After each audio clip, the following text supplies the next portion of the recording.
¿Alguna vez sentiste que tu vida entera estaba construida para los demás y que un día te despertaste y ya no había nadie esperando nada de vos? Hoy te cuento la historia de Elvira, una mujer que descubrió que ese silencio tan temido podía ser el comienzo de algo. Y un día se dio cuenta que ese silencio de un segundo vale más que cualquier palabra.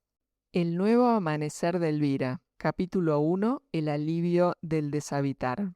Elvira no sintió el silencio de su casa como un vacío que había que llenar, sino como una liberación del ruido externo que hacía vibrar el vidrio de su habitación como un viento fuerte. Era el aire fresco que, al entrar a ráfagas por las ventanas, se llevaba el eco de la tensión constante que había sido su compañera silenciosa por décadas. Notó como la rigidez que por años había mantenido en la mandíbula, esa tensión de quien espera siempre la próxima batalla, finalmente cedía mientras había cumplido el difícil mandato de la crianza solitaria. La casa, despojada de la urgencia escolar y la prisa laboral, sumado a una separación difícil, se sentía por fin como un traje que ya no le apretaba, un territorio exclusivo donde no había que rendir cuentas a nadie. Sus hijos estaban ahora lejos, forjando sus propias historias con la solidez que ella les había enseñado a construir. Al mirar la foto de sus rostros sonrientes sobre la mesa del vidrio del living, Elvira sentía una tierna punzada, pero no era pena, sino la profunda satisfacción de un ciclo cumplido. No era el dolor del abandono, sino la certeza de la maravillosa distancia que implicaba el bienestar de ellos, que ya no la necesitaban para navegar por la vida. Y esa certeza, aunque le costó mucho trabajo interno lograr, más que restarle, le devolvía cada minuto del tiempo que se había forjado como una especie de deuda consigo misma.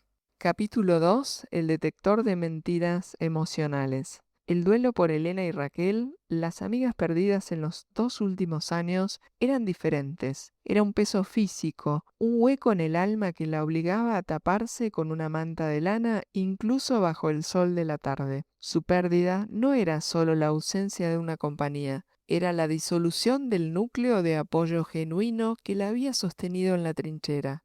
Esta herida se convirtió paradójicamente en un detector de mentiras emocionales, obligándola a mirar con lupa y sin indulgencias el resto de sus vínculos.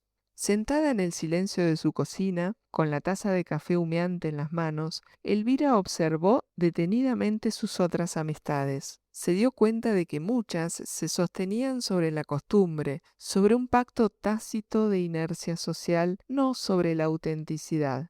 Eran encuentros forzados, llamadas llenas de conversaciones como de cáscaras vacías, que servían únicamente para evitar la incomodidad de la quietud.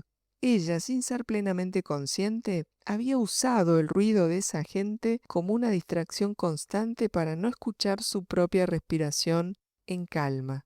Su nueva y silenciosa claridad, nacida de la introspección forzada por el dolor de la pérdida, le susurró: no necesitas más amistades utilitarias, necesitas más de ti misma y de personas reales, sinceras. El vacío no se llena con mucha gente, se llena con la presencia propia, la de los pocos vínculos sin doblez y la paz de Dios que te regala cada día. Capítulo 3. El final del piloto automático. Esa mañana, Elvira se estiró en la cama sintiendo una energía nueva recién despertada en la punta de los dedos. Ya no era una energía para la carrera, sino una para la exploración. Ya no estaba destinada a responder a agendas ajenas, sino a escuchar lo que le susurraba su cuerpo. Había vivido en piloto automático aceptando vínculos y compromisos por la necesidad aprendida de no estar sola, por el impulso del trabajo para sostener y mantener, por la urgencia de sentirse útil y acompañada.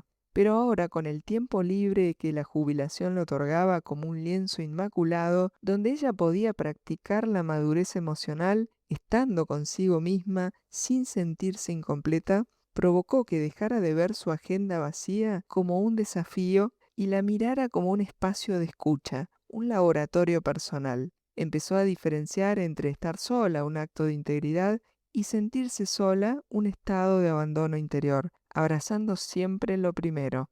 Capítulo 4. La limpieza visceral del alma.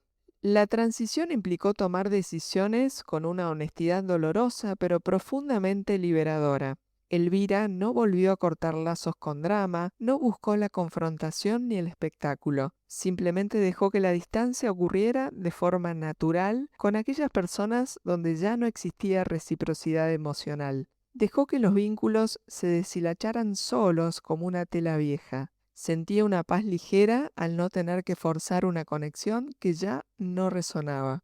Entendió que no todo lo que se va en la vida es una pérdida. A veces lo que se va te libera del desgaste, te da frescura, como la brisa de las mañanas de verano en la playa, la misma que sin dudas seguía siendo su lugar en el mundo. Fue al cuarto de visitas, no a buscar recuerdos esta vez, sino su vieja mochila de senderismo. En el proceso miró los muebles y objetos acumulados y es ahí donde decidió vender el sillón que solo había visto gente de paso, como así también donar esa ropa que otros podían necesitar. Estaba vaciando la casa y el alma de muebles y cosas que ya no usaba y que representaban una versión anterior de sí misma para que entrara aire nuevo y una energía más limpia con nuevas oportunidades, una brisa suave y tranquila como esas mañanas de verano en la playa.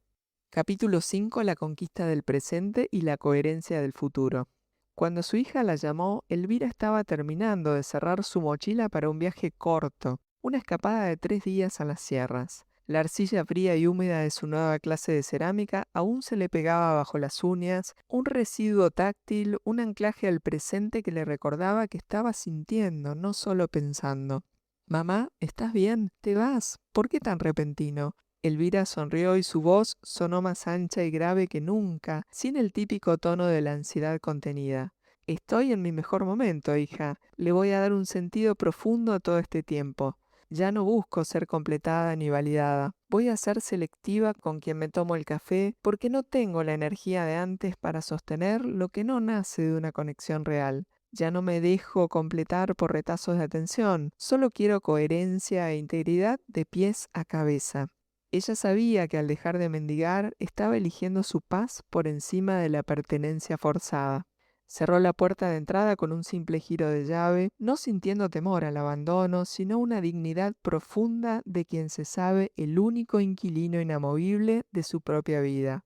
Elvira caminó hacia su auto no para huir del pasado, sino para respirar y habitar su propia presencia e iniciar un nuevo camino seguro y con la lentitud y tiempo que requisiese ese proceso. Buscaba una serenidad con textura, la que no necesita aplausos, ruido ni compañía constante, sino la que nace del mundo silencioso y profundo que por fin había decidido cultivar de manera más consciente. Sabía que la dependencia emocional o física es una prisión disfrazada de amor.